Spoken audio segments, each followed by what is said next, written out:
ஏற்கனவே அங்கு வந்து முருகன் என்ற ஒருவர் ஓட்டுநர் வந்து உயிரிழந்திருந்தார். அவருடைய உடல் ஏற்கனவே ஒப்படைக்கப்பட்டிருந்தது. அவர்களுடைய குடும்பம் தற்போது எப்படி இருக்கிறது பணியில்?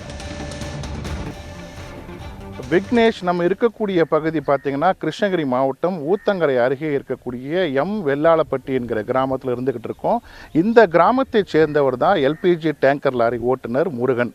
அதாவது கடந்த ஜூலை மாதம் 9ஆம் தேதி வழக்கம் போல் பணிக்கு சென்ற அவர் 18ஆம் தேதி சடலமாக தான் இங்கே கொண்டு வரப்பட்டார். இந்த கிராமமே மிகப்பெரிய ஒரு சோகத்தில் இருக்கிறது. நம்ம நேரடியாகவே பார்க்கலாம். இந்த கிராமத்தைச் சேர்ந்ததான் ஓட்டுநர் முருகன். கடந்த 9ஆம் தேதி வழக்கம் போல் அவர் லாரி ஓட்டுவதற்காக சென்றிருக்கிறார். 16ஆம் தேதி, அதாவது கர்நாடக மாநிலம் மங்களூர் அருகே கோவா தேசிய நெடுஞ்சாலையில் அங்கோலா பக்கம் இருக்கக்கூடிய சிறு என்கிற பகுதியில் ஏற்பட்ட நிலச்சரிவில் 2 டேங்கர் லாரிகள் மண்ணில் புதைந்தன. ஒரு லாரியானது தண்ணீரில் அடித்து செல்லப்பட்டது. அடுத்த நாள் 17ஆம் தேதி இந்த புதைந்த லாரியில் இருந்து முருகன் என்பவர் உடல் சடலமாக மீட்கப்பட்டது. அவரது உடல் 18ஆம் தேதி கிருஷ்ணகிரி மாவட்டம் இந்த ஊத்தங்கரை பகுதி அருகே இருக்கக்கூடிய வெள்ளாளப்பட்டி கிராமத்திற்கு கொண்டு வரப்பட்டது. குறிப்பாக மிகுந்த ஒரு ஏழை குடும்பத்தை சார்ந்த அவர் தனது கிட்டத்தட்ட ஒரு 20 ஆண்டுகளுக்கு மேலாக லாரி ஓட்டிதான் பிழைப்பு நடத்தி வந்து கொண்டிருக்கிறார். அவருக்கு ஒரு மனைவியும் ஒரு மகன் மற்றும் ஒரு மகள், 2 பிள்ளைகள் இருக்காங்க. வாழ்வாதாரம் என்பது முற்றிலுமாக முருகனை நம்பி இருக்கக்கூடிய ஒரு குடும்பமாகவே இருந்திருக்கிறது. இப்படிப்பட்ட சூழலில் அவர் ஒரு இயற்கை பேரிடரால் நிலச்சரிவால் சிக்கி உயிரிழந்திருக்காங்க. கிட்டத்தட்ட 10 நாட்கள் ஆன பிறகு இவரது குடும்பமானது ஆழ்ந்த சோகத்தில் இருக்கிறது. அது மட்டுமல்லாமல் இந்த கிராமமே முற்றிலுமாக ஒரு சோகத்தில் இருக்கிறது. இன்று 10ஆம் நாள் காரியம் கூட இந்த பகுதியில் நடந்திருக்கிறது. குறிப்பாக அவர் உடல் வந்த பிறகு இந்த பகுதிக்கு கிராம நிர்வாக அலுவலர் முதல் மாவட்ட ஆட்சியர் வரை யாருமே எங்களை வந்து கண்டுகொள்ளவில்லை என்பதுதான் ஒரு வேதனையான ஒரு விஷயம் என அவர்கள் பார்க்கிறார்கள்.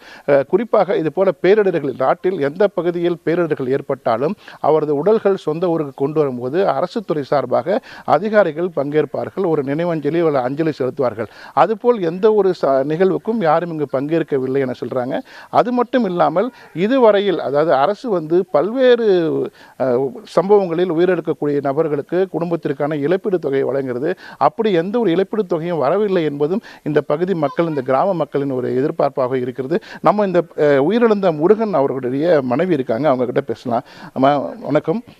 உங்கள் வீட்டுக்காரர் முருகன் எப்போ வந்து லாரி போனார், நீங்கள் எப்போ வந்தார், உங்களுக்கு இந்த தகவல் எப்படி சொன்னாங்கம்மா?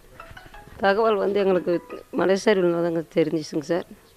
எங்களுக்கு வந்து அதிகமாக தெரியல. 2 நாள் கழிச்சு தான் எங்களுக்கு வந்து தெரியும். அதுக்கு மேலே அப்புறமா தான் இங்கேருந்து எல்லாம் கிளம்பி போனாங்க. கிளம்பி போன பிறகு வந்து எங்களுக்கு சார் வீட்டுக்கு எடுத்துகிட்டு வந்தாங்க. சடலமாக தான் எடுத்துகிட்டு வந்தாங்க.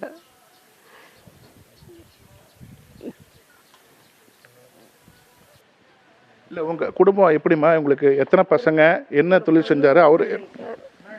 ஒரு வண்டி ஓட்டி கொடுத்தாதாங்க சார் எங்களுக்கு வந்து செலவுக்கெல்லாம், படிக்கிறது எல்லாமே. அவரை நம்பி தான் நாங்கள் வந்து எங்கள் குடும்பம் 5 பேர் இருக்கிறோம். மாமனார், என் பையன், பொண்ணு ஒன்றுங்க சார். நாங்கள் இருக்கிறோம். அவரை நம்பி தான் நாங்கள் 5 பேரும் இருக்கிறோம். அவர் உயிரிழந்த தகவல் உங்களுக்கு எப்படி சொன்னாங்க? உங்களுக்கு ஏதாச்சும் கர்நாடக அரசுலேருந்து நிதி உதவி கொடுத்துருக்காங்களா? மாநில அரசு ஏதாவது உதவி செஞ்சுருக்காங்க? அதெல்லாம் ஒன்றும் இல்லைங்க சார். அதெல்லாம் எதுவும் எங்களுக்கு தெரியலைங்க சார். அதெல்லாம் கிடையாது.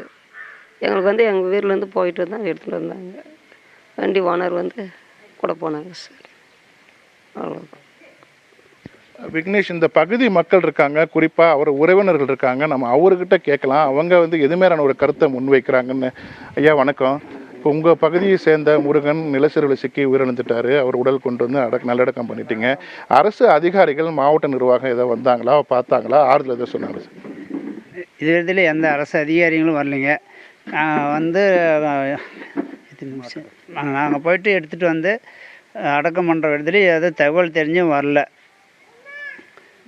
இன்னும் இப்போது இந்த இவங்க தான் வந்து இந்த அரசியல்வாதிங்க தான் வந்து போகிறாங்களே வழியா எந்த ஒரு அதிகாரிகளும் வந்து பார்க்கல, ஸ்டெப் எடுக்கல.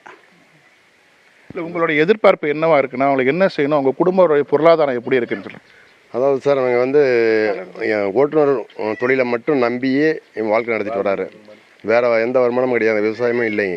அந்த 2 பசங்க சின்ன பசங்க, அவங்கள படிப்பு செலவு தேவை. இந்த கவர்மெண்ட் ஏதாச்சும் அவங்களுக்கு ஒரு நிதி உதவி கொடுத்தாங்கன்னா அந்த குடும்பத்துக்கு மேலும் ஒரு ஹெல்ப்பாக இருக்குன்றது தான் எங்களுடைய கோரிக்கை. 4-5 பேர் இருக்கிற குடும்பம் இருக்குது, அவங்க வாழ்கிறதுக்கே வழி இல்லாமல் இருக்காங்க. அவங்களுக்கு வேறு ஏதாச்சும் ஒரு கவர்மெண்ட் சப்போர்ட் பண்ணணுன்றது எங்களுடைய கோரிக்கை. விக்னேஷ், நீங்கள் கேட்டிருப்பீங்க, அதாவது கர்நாடக அரசு பல்வேறு உதவிகளை செய்திருப்பதாக நாமக்கல் மாவட்ட ஆட்சியர் அவங்க தெரிவிச்சிருந்தாங்க. ஆனால் இந்த பகுதியை பொறுத்தவரை யாருமே அரசு தரப்பில் யாருமே எங்களை இதுவரை அணுகவில்லை. நிதி உதவிக்கோ அல்லது உதவித்தொகைக்கோ எந்த ஒரு ஆவணங்களையும் எங்களிடம் பெறவில்லை எங்களோட கருத்தை அவங்க தெரிவிக்கிறாங்க. இப்படி தான் கடந்த 10 நாட்களாக இந்த முருகனின் குடும்பத்தார் மிகுந்த ஆழ்ந்த சோகத்தில் இருக்காங்க. அரசு, தமிழக முதலமைச்சர் எங்களுக்கு உதவிக்கரம் நீட்ட வேண்டும், எங்கள் பிள்ளைகளுக்கு ஏதாவது ஒரு வேலை வாய்ப்பு தர வேண்டும் அல்லது நிதி உதவி வழங்க வேண்டும் என்கிற ஒரு எதிர்பார்ப்பு இந்த கிராம மக்களிடையே இருக்கு.